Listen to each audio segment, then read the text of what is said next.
a hard time. If you're a really good friend, what do you do? Make fun of them. Yeah, we do. But you also sit with them. You're not wrong. You don't try to solution the problem, do you? You learn to sit with somebody, let them have their space, let them work through it. Now let me ask you this. Are you the same kind of friend to yourself? No. Not even close. You're the worst friend you ever had. Why? Do you not matter? Can you only put things in value when it's outside of yourself? This is what advocacy means. You must advocate for your own success, because otherwise everybody who counts on you can't, because you're an unknown quantity. It's got to be you first, guys. You, family, tribe, regional, nation. Can't be the other way around. You're backwards if you think any differently. Be the best version of yourself. In psychology, can you imagine being a psychologist and you got Jeffrey Dahmer there and you got to interview him? You have to hold them in absolute positive regard that there can be some change. Maybe you know that's not true, but you hear horrible things from people all the time. So when they give counseling for this, they sit and they listen to the person and they hold the best version of this person that they could see in the future, and that's what they work to. When I watch you shoot, I have a file of shooters in my mind that are very successful, and I apply it to you, and I use it as an overlay, and then everything that doesn't look like that shooter, I start getting rid of. It's not the other way around. I don't add more to you. I get rid of things. Mostly it's filters. And the filter is what? I'm never really pleased with what I'm doing. I can't celebrate what I do. I have no gratitude for the moment that I'm able to stand in the rain on a range and shoot a gun. All right? This absolute positive regard is essential to the high performers. Think about the highest performers in the world. Do they believe in themselves? Yes. Excessively so, When you get a really good athlete, what they tend to do is draw the whole team up because they won't tolerate your ill-disciplined behavior. It's hard to be around good athletes. They don't put up with anything. If you're dragging everybody down, you're gone. All right? A lot of you have been in small teams. A lot of you have been athletes. You know that's true. If you drag the team down and it's based on trust, they'll get rid of your ass. All right? I don't mean in that way, but they'll get you out of it. All right?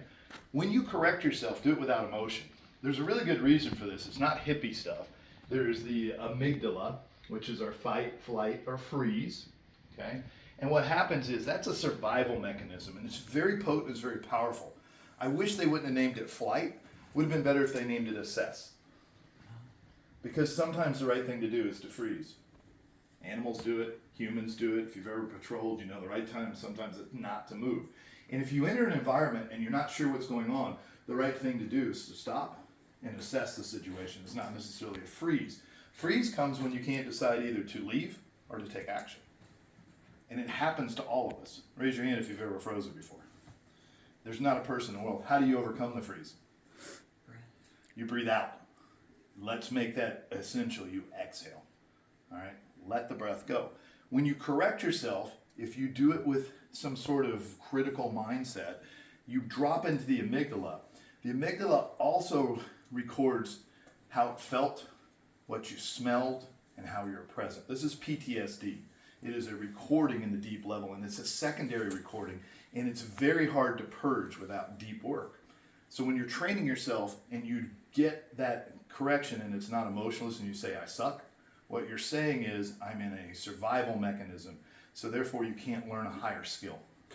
You're stuck between fight or flight. Does that make sense to everybody? So that's why it's dangerous. That's why it's bad. When you correct yourself, offer the correction only. I didn't see the sights. I don't feel the grip. Don't add anything else. It's simply that. The more streamlined it gets, the fewer words you'll need, and eventually you'll get to a point where you can correct without words. You just correct because it's the right thing to do. You guys ever done that? Where you just knew the right thing to do and you did it? That's called a high self-image, and you're correcting without emotion. You're not getting inside of that loop. Okay? I know some of us have some trauma in our background, so this is one of the things that we have to work on, is you've got to purge that loop in the learning system so that you can substitute it. How many of you have a bad habit in your life? How do you get rid of a bad habit? You must substitute a good one. You can't go cold turkey. It don't work. Never will. You must put something in its place. And in order to do that, it requires real effort. About 90 days of real effort. Then you can rewrite the whole system. Does that jive with everybody? So quit talking to yourself in that way. Affirm success. You are pursuing success at the highest level. But most of you pursue failure. You celebrate failure. You have a temper tantrum.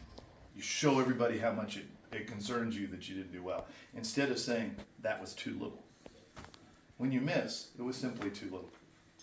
That's all it is. Too little sights, too little grip, too little presence. There's nothing more to it. If you're ever going to miss on the range. Don't miss in the street. If you never miss on the range, you will miss in your gunfight. Because you've never experienced what too little means. And how many of you think you might be really jacked up and have too little presence when you get in a fight?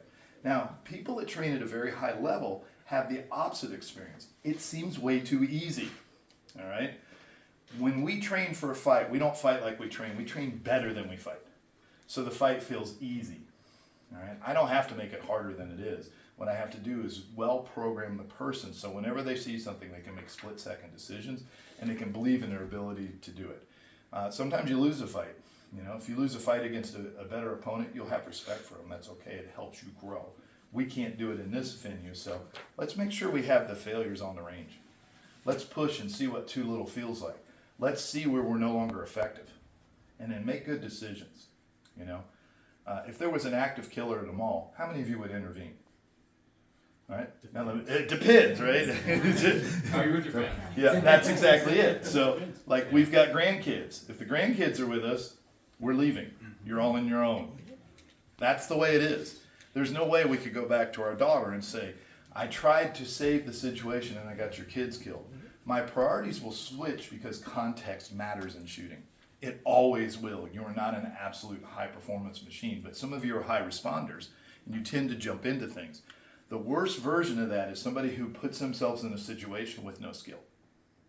We call you a hazard in that moment. All right, if you ever work traffic duty, you know what this is like. There's always somebody who means well, and they're yelling their head off, and they have all sorts of suggestions, but no actions.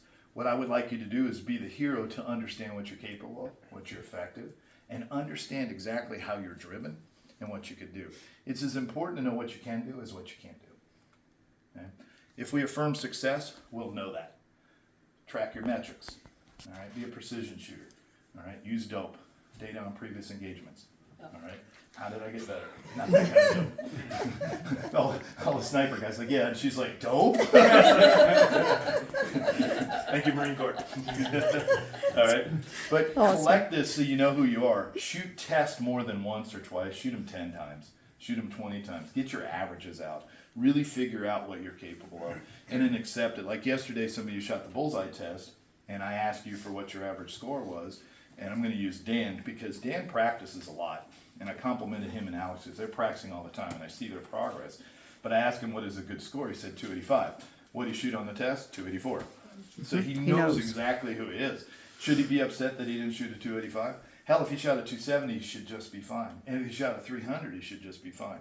He should celebrate that, but he's right in his ballpark. But what if he saw a 265? Then he knows something's really off. And if he shoots it 3 or 4 times and he sees 295 all the time, then he's really improved. It allows you to track this and affirm your success. Now, I like to celebrate like a Viking, you know, and that means when I do something right, it's passionate, and I'm like, yeah, I want to get after it, all right? At least make your celebration for success as potent as your celebration for failure. And if you can let go of the celebration of failure, you'll perform better. Good? All right.